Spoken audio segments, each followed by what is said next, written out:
আমি কৃষ্ণ নামে জীব জগতৰ সৃষ্টিকৰ্তা। আমি পৰম ব্ৰহ্ম নিত্যস্থায়ী আৰু অবিনাশী। জীৱ দেহত পৰম আত্মাৰূপে দৃষ্টিপাত কৰে। জীৱই যেতিয়াই অসৎ কৰ্মত লিপ্ত হৈ পাপৰ ভাগী হয়, তেতিয়াই দুষ্কৃতি নাশী সংস্কৃতি স্থাপন কৰি ধৰা ধামত মনুষ্যৰূপে অৱতাৰ গ্ৰহণ কৰে। ঈশ্বৰ পৰম ব্ৰহ্ম নন্দন বিগ্ৰহ অনাদিৰ গোবিন্দ সৰ্বকাৰণ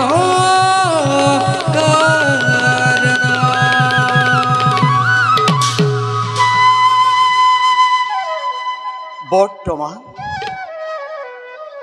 কুৰুক্ষেত্ৰ ভূমিত কৌৰৱ আৰু পাণ্ডৱৰ মাজত মহাযুদ্ধৰ হৈছে আয়োজন।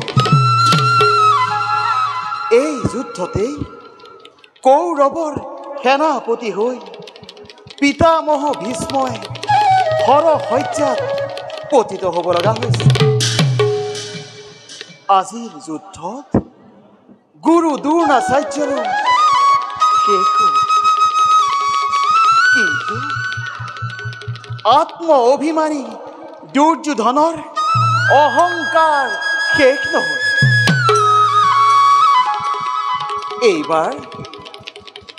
এইবাৰ দুৰ্যোধনে অংগৰাজক সেনাপতি পাতি কুৰুক্ষেত্ৰ যুদ্ধৰ সামৰণিৰ দিশে আৰু এখোজ আগবাঢ়িব। যাওঁ সৃষ্টিৰ মহান উদ্দেশ্যত নিজ কৰ্তব্যত হওঁ অগ্ৰসৰ।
পুত্ৰ কৰ্ণময় অধীৰথ ৰাধাৰ তনয়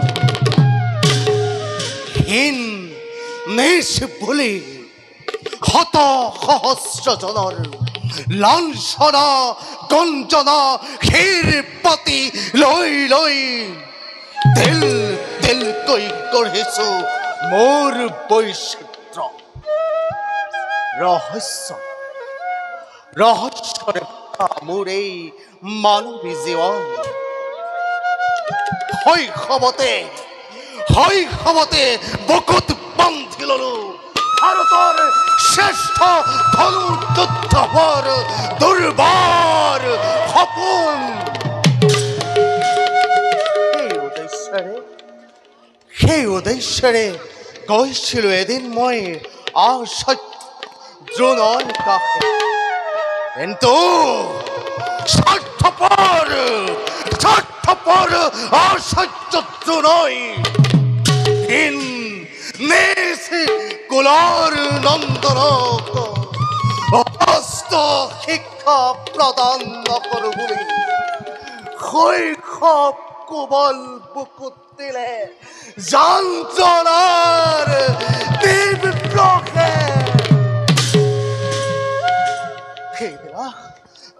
সেইদিনা গৰুৰ ওচৰত পোৱা গঞ্জনাৰ যন্ত্ৰণা বুকুত লৈ গৰুৰ সন্ধানে পালোগৈ মই পৰশুৰামৰ কাষ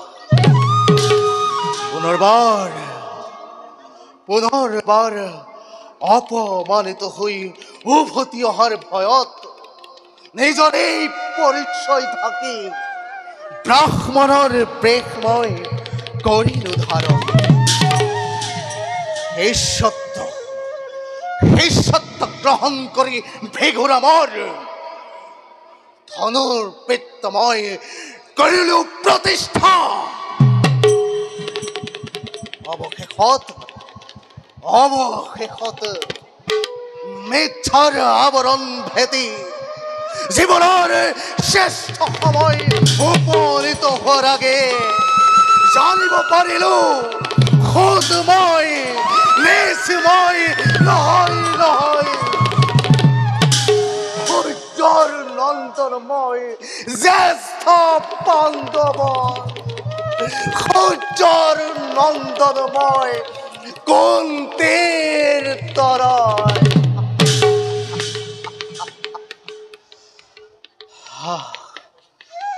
নাই অতীতর নেকরুণ নিদারুণ কথারু না ভাবর নকরু দুর্বল নিজকে পরীক্ষার বেলা ভয়ে ভয়ে ভয়ে ভয়ে অবতারণা হল আজি কুরুক্ষেত্ররণ। ভীষ্ময় হর সজ্জা কৰিলে গ্ৰহণ। আজিৰ যুদ্ধত আচাৰ্য দ্ৰোণয়ো তেজিলে পৰাণ। সখা গুৰুপতি যদি মোক সেনাপতি পদত অধিষ্ঠিত কৰে তেন্তে কালিলৈ হ'ব মোৰ আতৰণ। ৰাম দত্ত বিজয় দত্ত বিজয় বন্তুলি কুৰুক্ষেত্ৰত আতংকৰ কৰিম সূচনা। যদিওবা ৰাধাৰ নন্দনে মৃত্যুকেই কৰিব আলিংগন তথাপিতো তাৰ আগত লিখিব ইতিহাস। কল নহয় নহয় কৰ্মই জীৱনৰ শ্ৰেষ্ঠ সন্মান। কৰ্মই জীৱনৰ শ্ৰেষ্ঠ সন্মান। কৰ্মই জীৱনৰ শ্ৰেষ্ঠ সন্মান।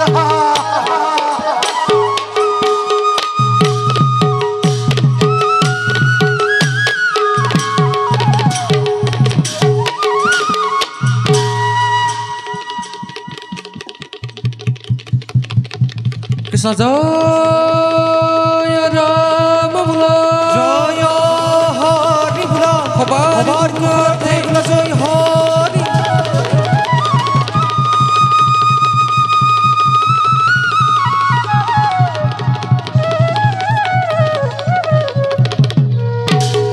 ওয়াৰে প্ৰবেশিলা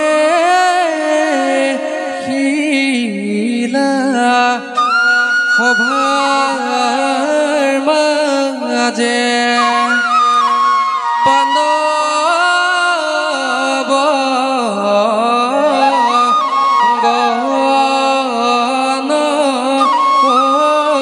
ইয়াৰে প্ৰৱেশিলা সভাৰ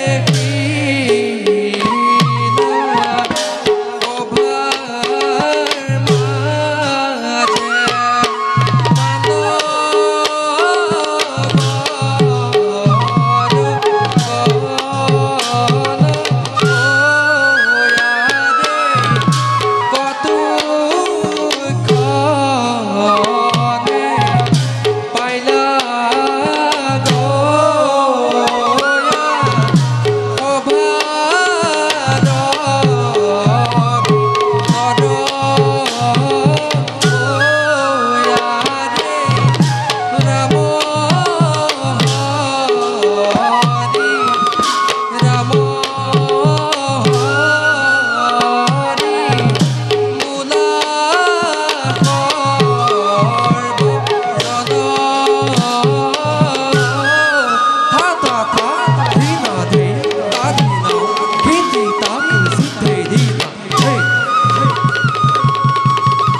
সখা কৰ্ণ সখা মাতুল সকলে ভাগিন আৰু অৰ্য সমাজ মহাৰাজ মোৰ দূৰদৃষ্টৰ কথা জানে সকলোৱে জগত বিজেতা পৰশুৰামৰ শিষ্য গুৰু দ্ৰোণ আৰু পিতামহ ভীষ্মদেৱেও পাণ্ডৱ কুল জয় কৰিব নোৱাৰি নিজেই নিজৰ প্ৰাণে কৰিছে বৰণ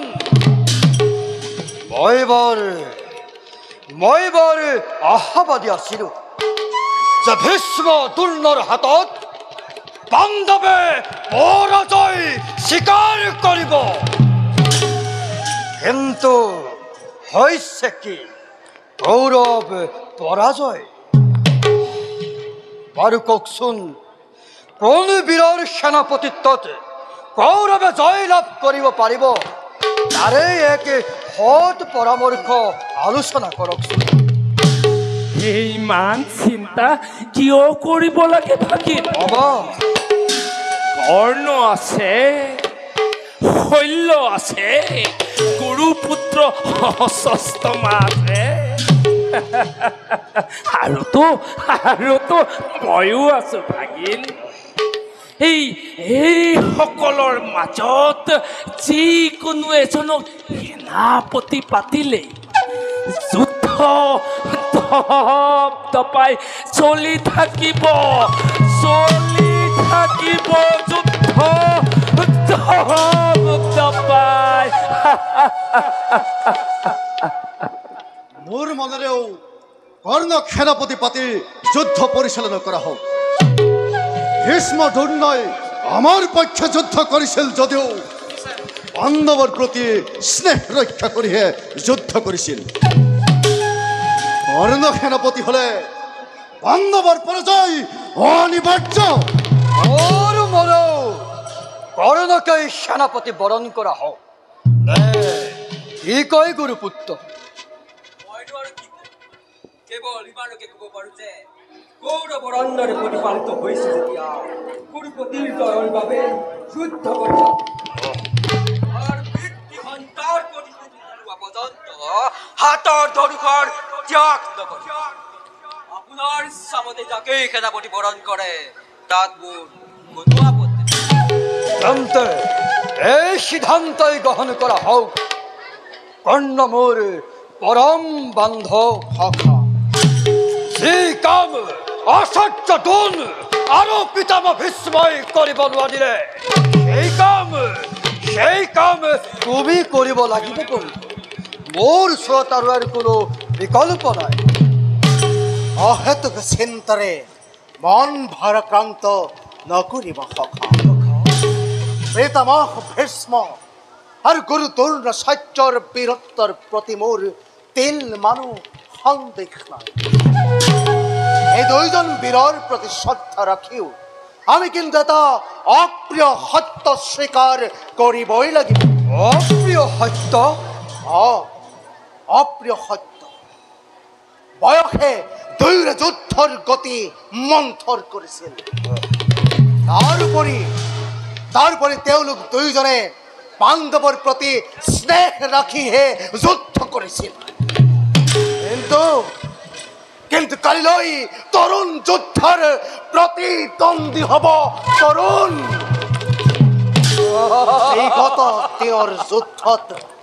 বিগত তেওঁৰ যুদ্ধত পাণ্ডৱে কৌৰৱ সেনাপতিৰ মন্থৰতাৰ যি সুযোগ লৈছিল কালিলৈ তাৰ পৰা তেওঁলোক বঞ্চিত হ'ব ধুমুহাৰ গতিৰে যুদ্ধ চলিব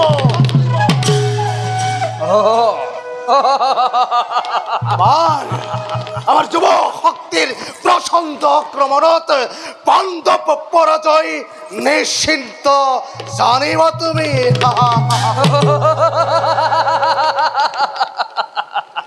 তুমি পাৰিবা সখা তুমি পাৰিবা তোমাৰ বীৰত্ব আৰু সামৰ্থ্যৰ ওপৰত মোৰ সম্পূৰ্ণ বিশ্বাস আছে মোৰ কিন্তু অলপ বিশ্বাস নাই ভাগিন বিশ্বাস মোৰ অলপ নাই সন্দেহ আছে অটল সন্দেহ কৰিছা তুমি সখাৰ ওপৰত সন্দেহ মোৰ চিৰ লগৰী অভিজ্ঞতাই শিকাইছে মোক সন্দেহ কৰিবলৈ প্ৰত্যেক মুহূৰ্ততে শিকাইছে মোক অভিজ্ঞতাই সন্দেহ কৰিবলৈ সন্দেহৰ উৎস তোমাৰ চৰিত্ৰ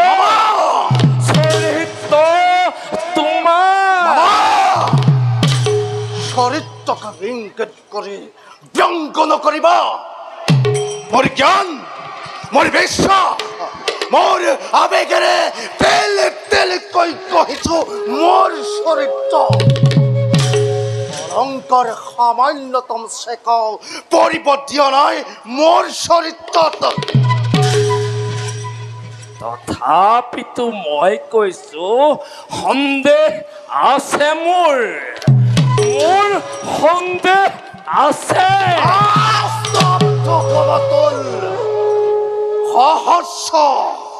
সহস্ৰ শৰৰ আঘাত মই সহ্য কৰিব পাৰো ভীষণ গদাৰ আঘাত মই সহ্য কৰিব পাৰো কিন্তু বাক্যৰ আঘাত কৰণৈ কদাপিতো সহ্য কৰিব নোৱাৰে এবাৰ যদি উচ্চাৰণ কৰা এনে নিজ বাক্যৰ কৰণৈ নকৰিব বিচাৰ সপক্ষ বিপক্ষৰ কৰণৈ নকৰিম বিচাৰ জ্যেষ্ঠ কনিষ্ঠ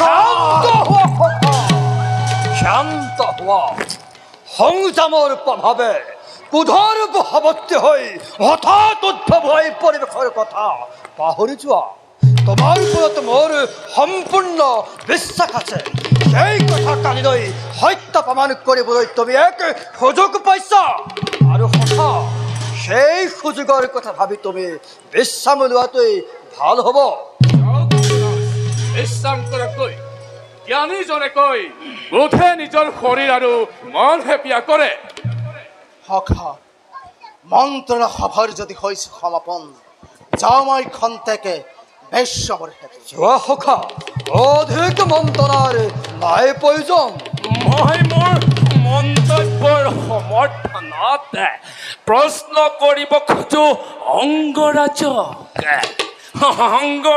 এটি মই প্ৰশ্ন কৰিব খোজো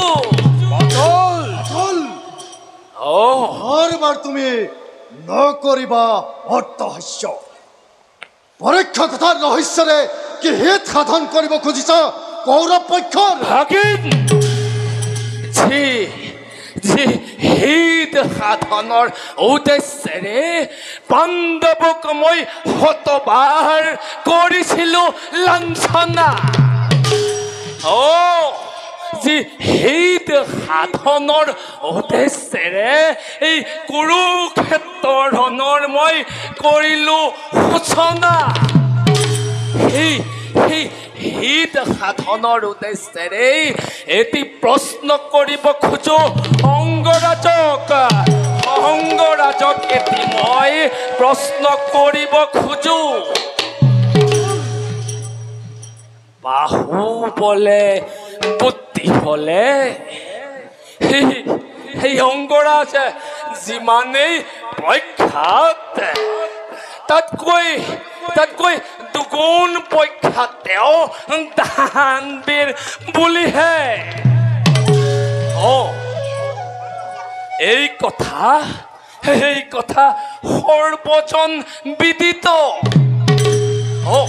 কালিলৈ ৰণত যদি কোনোবাই তেওঁক খোজে প্ৰাণ ভিক্ষাদান কালিলৈ ৰণত যদি কোনোবাই খোজে যদি বন্দিত্বৰ মুক্তি তেতিয়া কি কৰিব কৌৰৱৰ সেনাপতিয়ে তেতিয়া কি কৰিব এই কথা ভাতৰ ব্ৰাহ্মণৰ অভিপ্ৰায় বুলি জানিও নিজ পুত্ৰ বিষকেতক হাঁহি হাঁহি নিজ হাতেৰে ডিঙি কটাৰ দৰে ঠিক সেইদৰেই চাতুৰি ব্ৰাহ্মণৰ চাতুৰি বুলি জানিও নিজৰ কবচ কুণ্ডল দান দিয়াৰ দৰে ছাতি লভিবনে তেওঁ এই জগতত পাৰিবনে বিসৰ্জন দিব ৰণক্ষেত্ৰত দয়া মায়া ক্ষমা দয়া মায়া তেওঁ পাৰিবনে ৰণক্ষেত্ৰত দিব বিসৰ্জন উত্তৰ দিয়া সখা মাতুলৰ প্ৰশ্ন উত্তৰ নিদি তুমি নিমাত কিয় উত্তৰ দিয়া সখা উত্তৰ দিয়া সখা উত্তৰ দিয়া উত্তৰ দিয়া তুমি নিশ্চিন্তে থাকা সখা তোমাৰ স্বাৰ্থৰ পৰিপন্থী কোনো কামে মই কৰিব নোখোজো আইৰ যুদ্ধত পাণ্ডৱক পৰাস্ত কৰি ভাৰতৰ এক শক্তি সম্ৰাট ৰূপে তোমাক মই প্ৰতিষ্ঠা কৰিম মোৰ বল মোৰ বুদ্ধি মোৰ সাহস সমস্ত উজাৰি যুদ্ধ কৰিম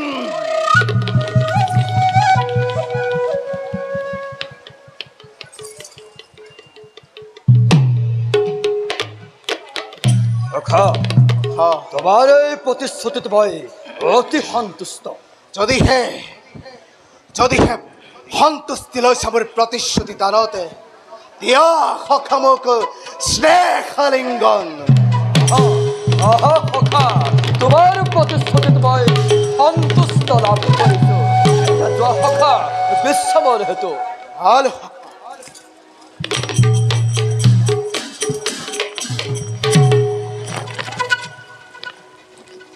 মাতল সন্দেহ ৰহন লগাই সখাক তুমি এনে প্ৰশ্নৰে কিয় অপ্ৰস্তুত কৰিলা ভাগিন কালিলৈ ৰণত যদি মোৰ কথা শুনি কৰ্ণই কালান্তক মূৰ্তি ধৰে বাবা তেতিয়া লাভ নহ'ব জানো এই কৌৰৱ পক্ষৰ জানো তেতিয়া নহ'ব দুগুণ লাভ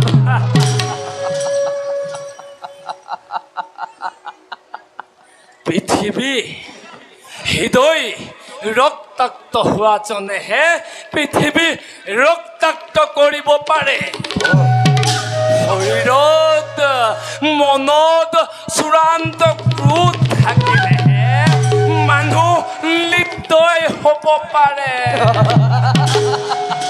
সেয়েহে এই কৌৰৱ সেনাপতিক সামান্য খোজ এটা মাৰি অধিক ক্ৰোধান্বিত কৰি মই মোৰ কাৰ্যহে সমাপন কৰিলোঁ ভাগিন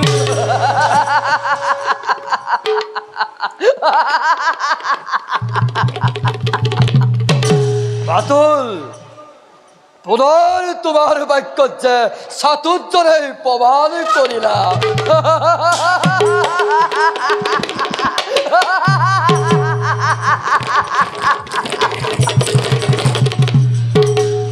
আমিও বিশ্ৰাম লৈ যুগুত হ'ব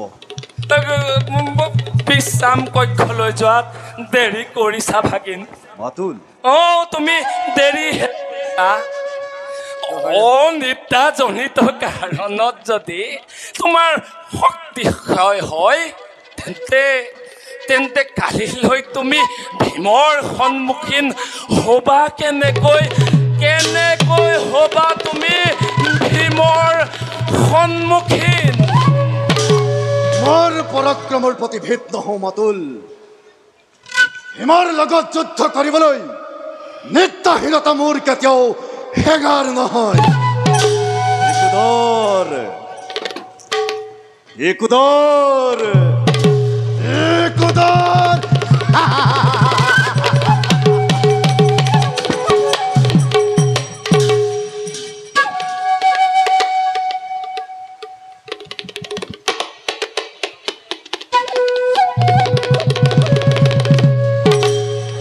তুমি বিশ্ৰাম নকৰা নেকি গুৰুপুত্ৰ? পৃথিৱী ধনৰ জ্বালা বুকুত লৈ কোনে শান্তি ৰাখিব পাৰিব গান্ধাৰাজ? ধৰ্মৰ যুদ্ধত অধৰ্মৰ পৰিভৱ দেখি মোৰ হৃদয়টো হৈছে প্ৰতি ক্ষণে ক্ষণে। আশা কৰিছিলোঁ কালিলৈ যুদ্ধত সেনাপতি হিচাপে যুৱৰাজে মোকেই বৰণ কৰিব, কিন্তু আপোনাৰ পৰামৰ্শ মতে যুৱৰাজে কৰ্ণক সেনাপতি পাতি মোৰ আশাৰ পানী নিৰ্বাপিত কৰিব। আশা নকৰাটো পাপ বীৰবৰ, পাপ তুমি আশা নকৰাটো। গান্ধাৰাজ, মই জানো এদিন তুমি কৌৰৱৰ সেনাপতি হ'ব লাগিব। কালিলৈ ৰণত যদি তুমি সেনাপতি হ'লা হয়, তেন্তে তোমাৰ অধীনত জানো সেই অহংকাৰী কৰ্ণই যুদ্ধ নকৰিলহেঁতেন জানো? তাতকৈ তুমি দুদিন পাছত সেনাপতি হোৱাটো তেওঁৰ বাঞ্ছনীয়। মই জানো কালিলৈ ৰণত কৰ্ণৰ অৱশ্যেই হ'ব নিধন। তাৰ পাছত আৰু কৌৰৱৰ বাকী থাকিব কোন? সেনাপতি হোৱাৰ যোগ্যতা থাকিব কাৰ? বাৰু তুমি যোৱা বীৰবৰ, মৃত পিতাৰ আত্মাত সৎগতিৰ হেতু খন্তেক তুমি প্ৰাৰ্থনা কৰাংগৈ।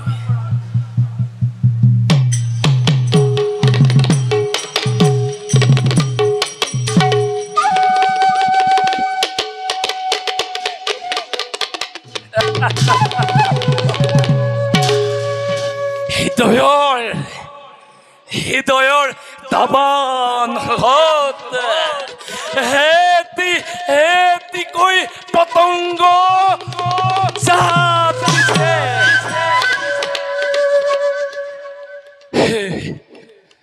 হে মোৰ পিতৃগুৰু, হে মোৰ পুণ্যাত্মা, হে মোৰ ৯৯জন জ্যেষ্ঠ মৃত ভাতৃ, তোমালোকৰ মৃত্যুৰ প্ৰতিশোধৰ বাবে এই শকুনিয়ে অতি সন্তৰ্পণে খোজ দিছে। মাধৱ বাসুদেৱে যদি মোৰ এই পথত হেঙাৰ হৈ থিয় নিদিয়ে, তেন্তে কৌৰৱৰ সকলো শেষ অতি শীঘ্ৰে।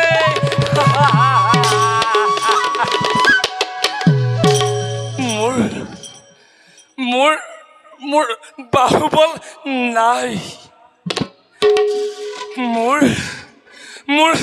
মোৰ জনবল নাই। মই মোৰ মস্তিষ্কৰ এটা বুদ্ধিৰে কৌৰৱৰ এজন ভাতৃক মই শেষ কৰি আহিছো। আৰু মাত্ৰ বাকী আছে দুৰ্যোধন আৰু দুঃশাসন। ইহঁত দুইটাক যদি মই সিফলীয়া কৰিব পাৰো, তেন্তে হাঁহি গ্ৰহণ কৰিম মই সহদেৱৰ মৰণাস্ত্ৰৰ সহস্ৰাঘাত হাঁহি হাঁহি গ্ৰহণ কৰিম মই সহদেৱৰ মৰণাস্ত্ৰৰ সহস্ৰ আঘাত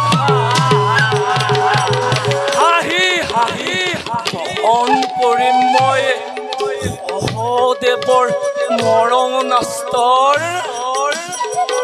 সহস্ৰ আঘাত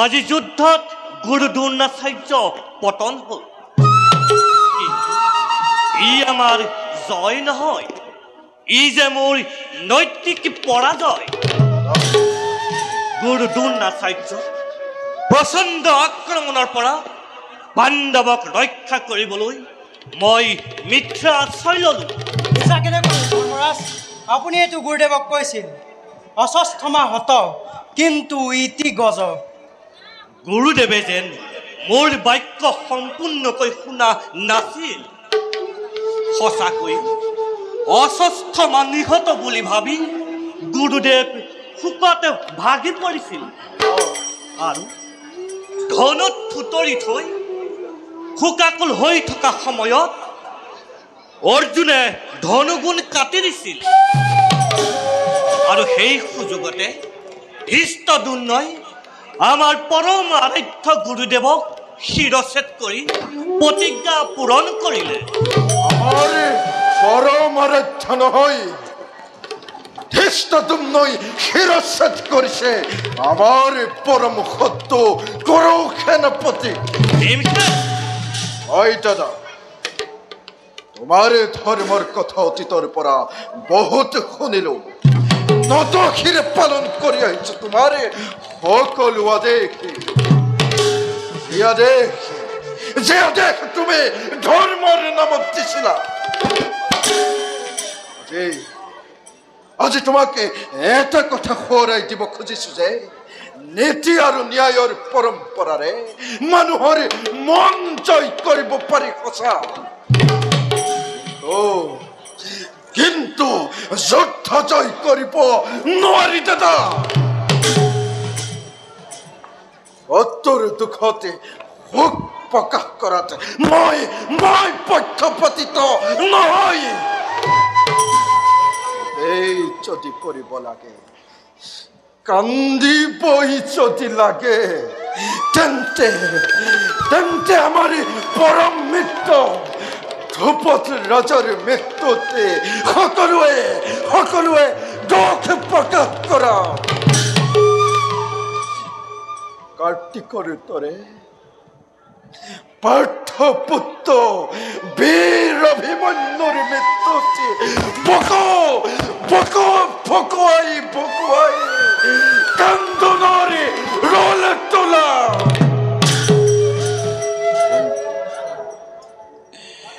কিন্তু দ্ৰোণাচাৰ্যৰ মৃত্যুতে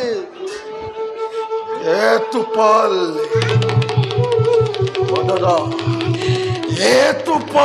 মাত্ৰ চুৰি কৰোৱাৰে মই পক্ষপাতিত নহয় দাদা ধৰ্মৰাজৰ প্ৰতি এনে বাক্য অশোভনীয়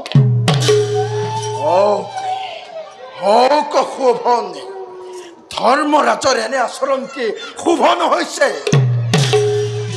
কাইলৈ যুদ্ধত ব্ৰতী হ'বলগীয়া ৰথী মহাৰথী তথা সেনানী বৰ্গকে উৎসাহিত নকৰি এনে হেনে শীতল নিৰানন্দৰে হতাশ কৰাটো কি সম্ভৱ দ্ৰোণাচাৰ্যৰ মৃত্যুতে মই দুখ কেতিয়াও প্ৰকাশ নকৰো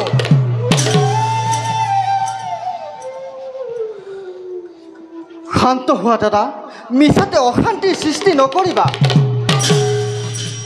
দাদা ধৰ্মৰাজ জ্যেষ্ঠজন হৈ মই ক্ষমা মাগিছোঁ দাদা বিকুলৰ কথা আক্ষেপ নকৰিবা মোৰো সেই মত জ্যেষ্ঠ ভাতা এই কথা পাহৰি কাইলৈ ৰণকৌশল সম্পৰ্কে যুগুত কৰাই চেষ্টা হ'ব ৰণকৌশল যুগুত কৰিবলৈ আমাৰ বিপদ বন্ধু শ্ৰীকৃষ্ণ উপস্থিতি নিতান্তই প্ৰয়োজন হয় দাদা হৌৱা বাসুদেৱী ইয়ালৈকে আহিছে আহা আহা বাসুদেৱ প্ৰণাম বাসুদেৱ আপোনাৰ বাবে আমি সকলোৱে প্ৰতীক্ষা কৰিছোঁ জানিব পাৰোঁনে মই প্ৰতীক্ষাৰ কাৰণ বাসুদেৱ আপুনিতো আমাৰ সৰ্বৰ ভৰসাস্থল কুৰুক্ষেত্ৰ ভূমিত নিৰস্ত থকাৰ অংগীকাৰ যাৰ তেওঁৰ ওপৰত সৰ্বভৰসা কৰাটো ধৰ্মৰাজে জানো উচিত হৈছে যাৰ ইচ্ছাতেই যুদ্ধ ফলাফল নিৰ্ণয় হয় সেইজনৰ ওচৰত ভৰসা কৰাটো জানো উচিত হোৱা নাই মাধৱ ধৰ্মৰাজ ব্যক্ত কৰা হওক প্ৰতীক্ষাৰ কাৰণ গম পালো ৰিপুৱাৰ মুখে কৰ্ণ হেনো সেনাপতি কৌৰৱ পক্ষৰ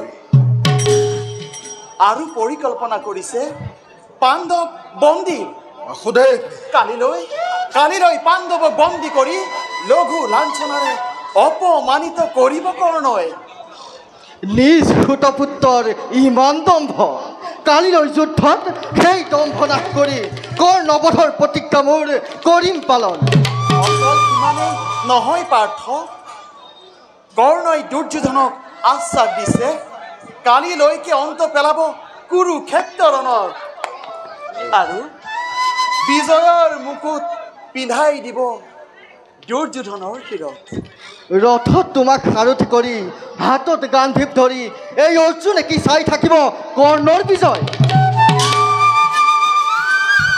কৰ্ণৰ শক্তিক তাচ্ছিল্য কৰিব পৰা সখা ভীমসেন কিন্তু কৰ্ণৰ ভয়তে শংকিত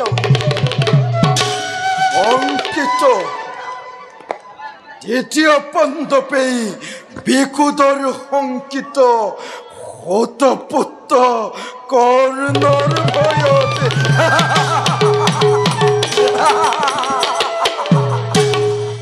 অৰ্কযুদ্ধ অন্ত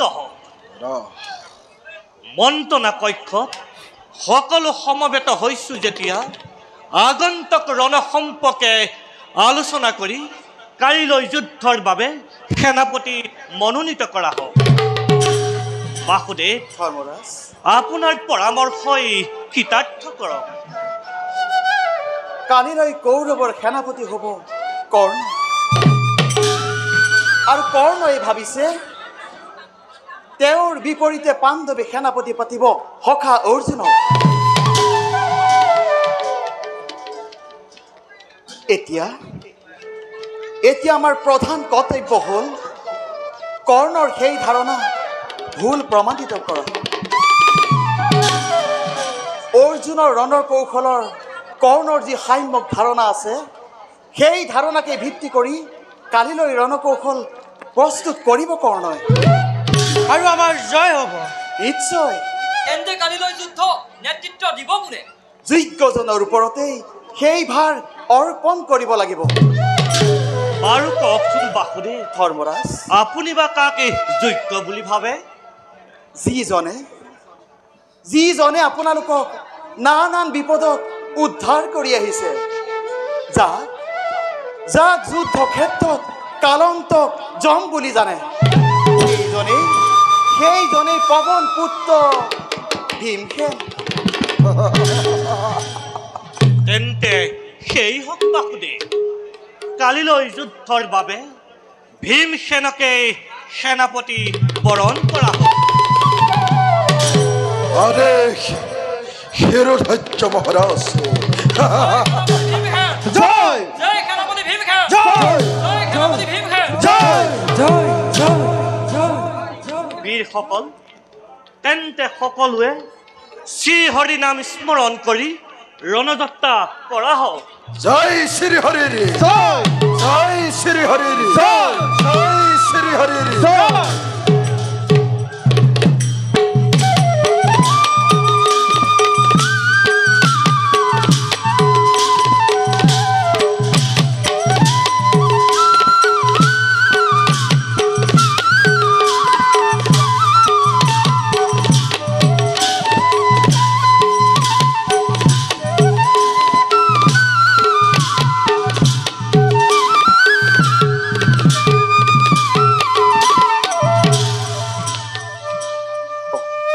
নিজ কৰ্তব্যত হওঁ অগ্ৰসৰ।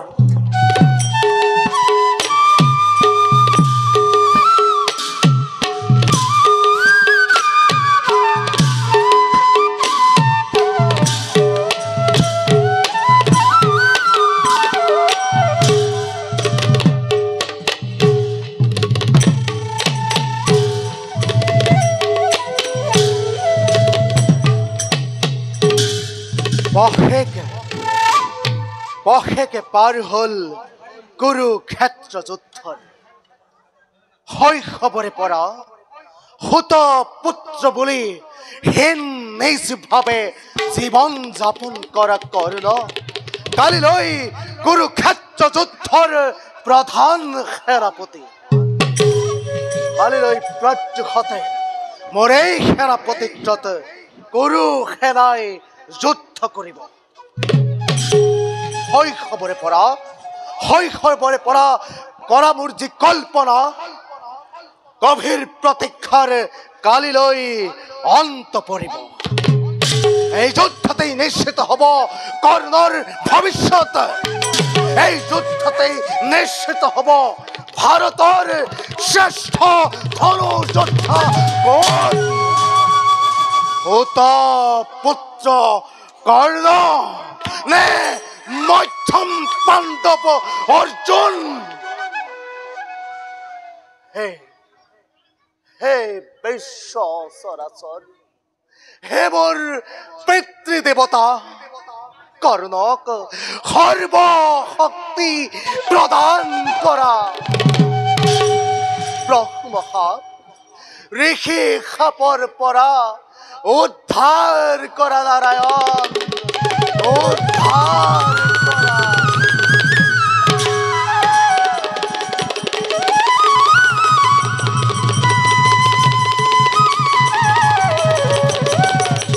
অংগৰাজ। বাসুদেৱ, প্ৰণাম মোৰ কৰিব গ্ৰহণ। ভাল অংগৰাজ। বাসুদেৱ, মই গভীৰ ৰাতি কৌৰৱ শিবিৰৰ প্ৰাংগণলৈ অহাৰ কাৰণ? অকাৰণত নহয় বীৰবৰ, কৌৰৱৰ নৱ নিৰ্বাচিত সেনাপতি অভিনন্দন জনাবলৈহে আহিলো। তোমাৰ দ্বাৰা অভিনন্দিত হৈ নিজকে ধন্য মানিছো বাসুদেৱ। কিন্তু মই জানো বাসুদেৱ, জগতৰ অৱহেলিত কৰ্ণক অভিনন্দন জনাবলৈ অহাতে তোমাৰ একমাত্ৰ উদ্দেশ্য নহয়। তোমাক লগ পোৱাৰ আৰু তোমাৰ সৈতে কথা পতাই মোৰ একমাত্ৰ উদ্দেশ্য। দানবীৰ হিচাপে খ্যাতি লাভ কৰাৰ তুমি এক ভৱিষ্যত ইতিহাসৰ উজ্জ্বল ৰত্ন।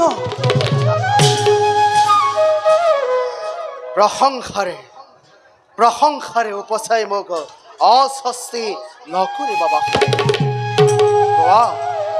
কি জানিবৰ বাবে বা কি জনাবৰ বাবে তুমি ইয়ালৈ আহিছা? অংগৰাজ, তুমি এই যুদ্ধ ত্যাগ কৰা। তুমি ইন্দ্ৰপ্ৰস্থৰ সম্ৰাট হোৱা। যুধিষ্ঠিৰ, অৰ্জুন, নকুল, সহদেৱৰ শ্ৰদ্ধা আৰু ভক্তিৰে দিগ্বিজয়ী হোৱা। কাৰণ মই সুত পুত্ৰ নহয়, কাৰণ মই কুন্তীৰ পুত্ৰ।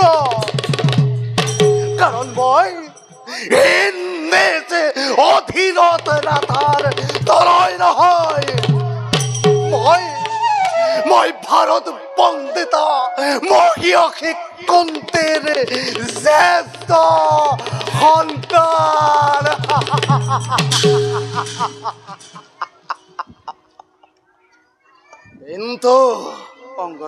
কিন্তু বাসুদেৱ যেদিন ৰংগভূমিত হত পুত্ৰ বুলি লাঞ্ছিত কৰিছিল দ্ৰৌপদীৰ স্বয়ম্বৰৰ দিনা দ্ৰৌপদ বালাই হতক বৰ মাল্য প্ৰদান নকৰো বুলি হত সহস্ৰ ৰজা মহাৰাজাৰ আগত অপমান কৰিছিল। তেতিয়া কিয় ঘোষণা নকৰিলা বাসুদেৱ মই ক্ষত্ৰিয় বুলি? কিয় ঘোষণা নকৰিলা মই জ্যেষ্ঠ পাণ্ডৱ বুলি? কিয় জননীয়ে ঘোষণা নকৰিলে মই তেওঁৰ কুমাৰী কালৰ গোপন প্ৰেমৰ প্ৰতীক বুলি? স্বাৰ্থ সকলোবোৰ স্বাৰ্থ। শৈশৱৰ পৰা শ্ৰেষ্ঠ ধনুৰ্বেদ হোৱাৰ মোৰ যি সাধনা, সেই সাধনাক বঞ্চিত কৰি অৰ্জুনক শ্ৰেষ্ঠ ধনুৰ্ধৰ ৰূপে প্ৰতিষ্ঠা কৰাৰ স্বাৰ্থত আজি কৰ্ণৰ জন্ম ৰহস্য উদ্ঘাটন কৰা হৈছে। কৰ্ণৰ পৰা কবচ কুণ্ডল দান হিচাপে লৈ যোৱা হৈছে। বিমুখ নকৰো বুলি জানি মোৰ সৰলতাৰ সুযোগ লৈ পাণ্ডৱৰ জীৱন ভিক্ষা কৰা হৈছে। জীৱনৰ পিয়লি বেলত সামান্য সম্পদৰ স্বাৰ্থত নিজ কৰ্মক বিসৰ্জন নিদিয়ে কৰ্ণই।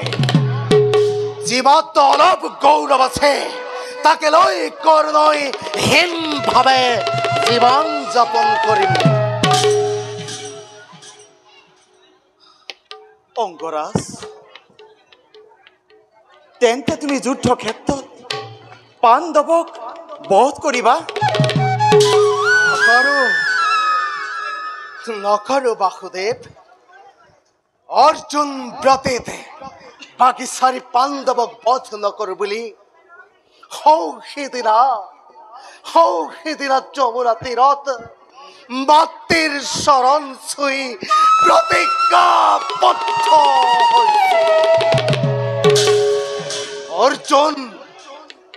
অৰ্জুনেই মোৰ শ্ৰেষ্ঠ প্ৰতিদ্বন্দ্বী। মোৰ অব্যৰ্থৰ সমূহ প্ৰতিৰোধ কৰিব পৰা শক্তি কেৱল অৰ্জুনৰহে আছে।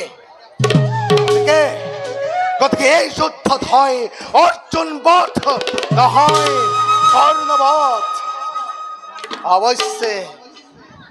অৱশ্যে যাৰ ৰথৰ সাৰথি তুমি চক্ৰধাৰী নাৰায়ণ, তেওঁৰ যাদু কিবা অনিষ্ট হ'ব পাৰে। তোমাৰ মৃত্যুটো কুন্তী দেৱীৰ বাবে ভয়ংকৰ দুখৰ হ'ব। তেওঁৰ বাবে মোৰ মৃত্যু তেতিয়াই হৈছিল বাসুদেৱ, যিদিনা তাম্ৰৰ পাত্ৰত ভৰাই মোক সুতশ্ৰী জলত উটুৱাই দিছিল।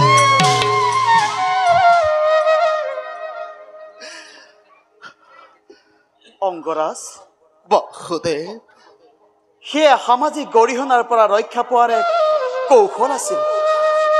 তোমাৰ মৃত্যু তেওঁ তেতিয়াও কামনা কৰা নাছিল আৰু এতিয়াও নকৰে। মৃত্যুৰ কামনা কৰক বা নকৰক, তেওঁৰ বাবে এইটো ধ্ৰুৱ সত্য। তেওঁৰ বাবে আছিলো মই অনাহৃত। জন্মৰ পৰাই তেওঁৰ বাবে আছিলো মই অনাদৃত। তেওঁৰ তেওঁৰ হাতৰ পৰশেৰে মোক মোক শেষ যথাৰাই মাতৃত্বৰ মধুৰ বাণীৰে মোক লালন পালন কৰা নাই মোক মাতৃত্বৰ স্নেহেৰে শাসন কৰা নাই বাসুদেৱ সেয়েহে তেওঁৰ মাতৃত্বৰ স্নেহতকৈ দুৰ্যোধনক দিয়া প্ৰতিশ্ৰুতিকে মই অধিক গুৰুত্ব দিছো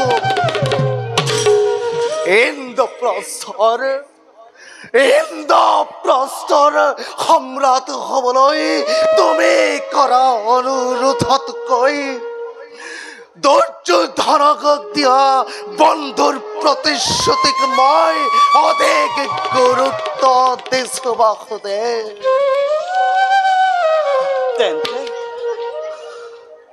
তেন্তে এয়াই তোমাৰ শেষ কথা অন্ত যাবি তুমি নাৰায়ণ তুমি তো বুঝিছা শতবাৰ প্ৰেতীৰ্ণ কৰুণৰ হৃদয়ৰ ব্যথা বাসুদেৱ অংগৰাজ যোৱা তুমিও তোমাৰ কৰ্মত অগ্ৰসৰ হোৱা ময়ো যাওঁ মোৰ নিজ কৰ্মৰ বাবে কৰ্ণৰ শত কোটি অপৰাধ মাৰ্জনা কৰিবা উঠা অংগৰাজ সিয়াতি অন্ত বীৰ হোৱা মই এতিয়া বিদায়হে মাগিলো পুত্ৰ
বাসুদেৱ পাণ্ডৱৰ জীৱন ভিক্ষা মাগিবলৈ তুমি দহা নাছিলা বাসুদেৱ কৰ্ণক সম্পত্তিৰ অধিকাৰী কৰিবলৈ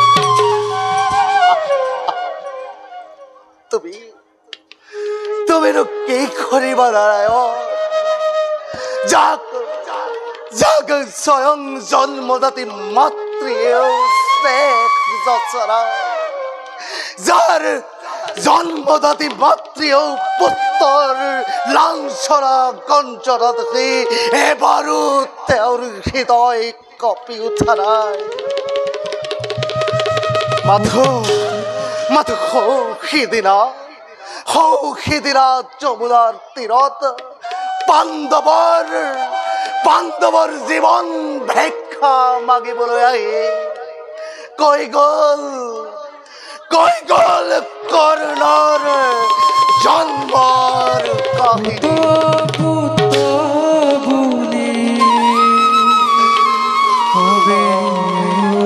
জানিলে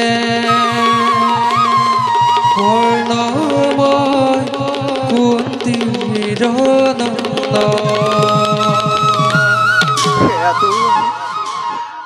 সেয়াতো তেওঁৰ পৰিত্যাজ্য সন্তানৰ প্ৰতি কৰা স্নেহ নাছিল আছিল মাথো পাণ্ডৱক কৰ্ণৰ হাতৰ পৰা মুক্তি দিয়াৰ এক কল্পনা মাথো।